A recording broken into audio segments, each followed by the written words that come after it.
आणि आता महत्त्वाच्या बातम्यांचा आपण वेगवान आढावा घेऊयात।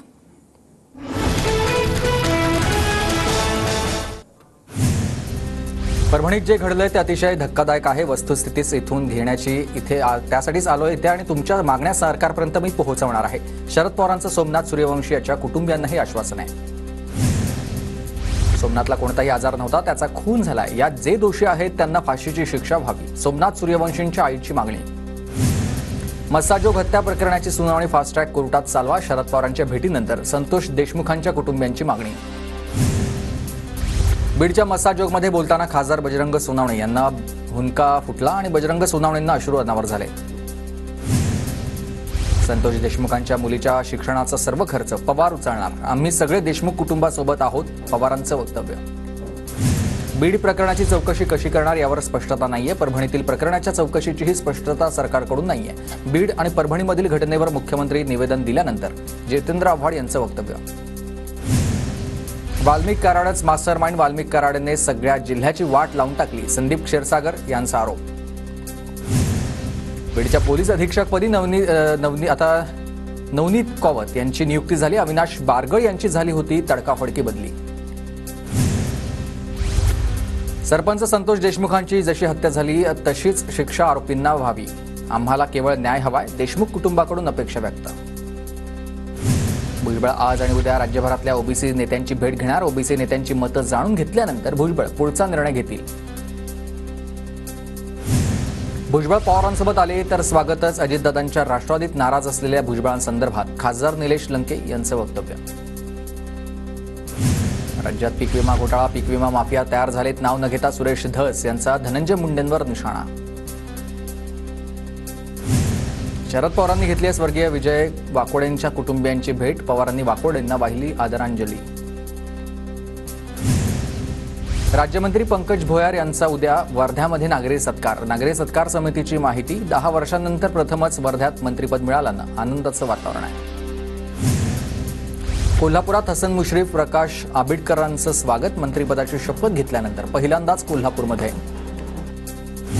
नागपुरात मंत्री चंद्रशेखर बावनकुळे यांच्या स्नेह समारंभामध्ये आमदार अमित गोरखे यांनी गायले गाणं। अलमट्टी धरणाची उंची वाढवण्याविरोधात व्यापक लढा उभारण्याचा सामाजिक संघटनांचा निर्धार। 24 जानेवारीला सांगलीत आणि कोल्हापूरचे आजी-माजी खासदार आमदारांच्या उपस्थितीत आयोजन करण्यात आलं आहे। नाशकात 2027 मध्ये होणाऱ्या कुंभमेळ्याच्या तयारीसंदर्भात लवकरच बैठक होणार, नवनियुक्त प्रतिनिधी आणि वरिष्ठ शासकीय अधिकारी या बैठकीमध्ये सहभागी होतील। एक राज्य एक गणवेश योजना फसल्यानंच शालेय विद्यार्थ्यांचा गणवेश पुरवठा आणि आता पूर्वीप्रमाणे शाळा व्यवस्थापन समितीकडेच असेल।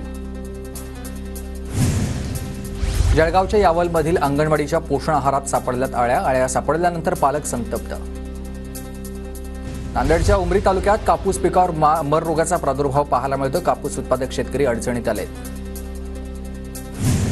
वाशिम जिल्ह्यातील मंगळूर, पीर, कारंजा आणि मानोरा या तालुक्यात कपाशी साठवणुकीसाठी जागा नसल्यानं खरेदी बंद, शेतकरी हवालदिल। गोंदियातील शेतकऱ्यांची मका पिकाला पसंती, 3057 क्षेत्रामध्ये मका पिकाची पेरणी।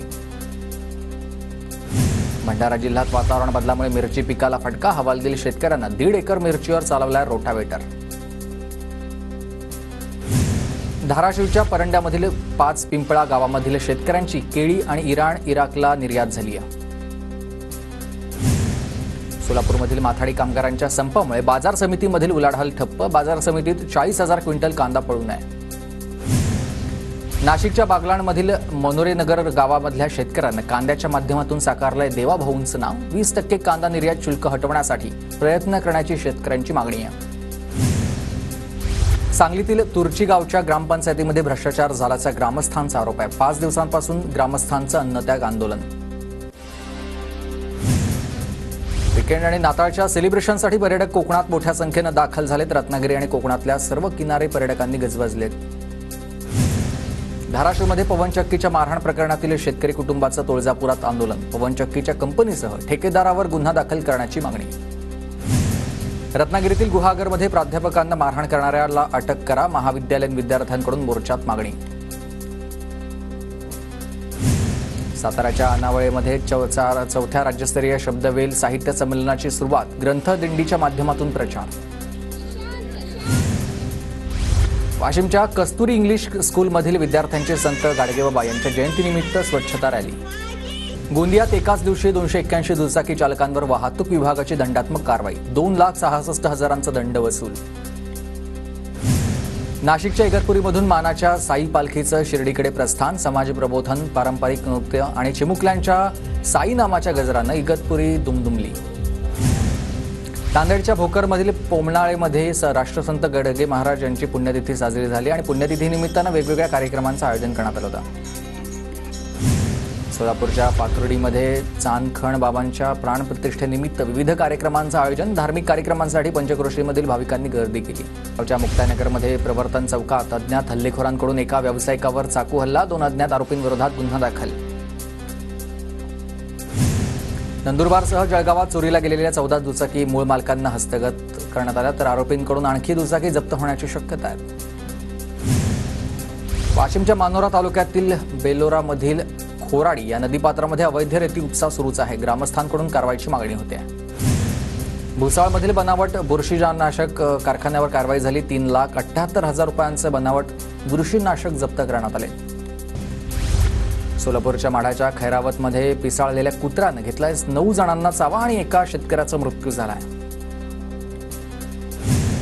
लातूरच्या उदगीरमध्ये अवघ्या 6 महिन्यात एका नवविवाहितेचा संशयास्पदरित्या मृत्यू झाला. हुंड्यासाठी पती, सासू आणि सासरांनी छळ करून हत्या केल्याचा नातेवाईकांचा आरोप आहे.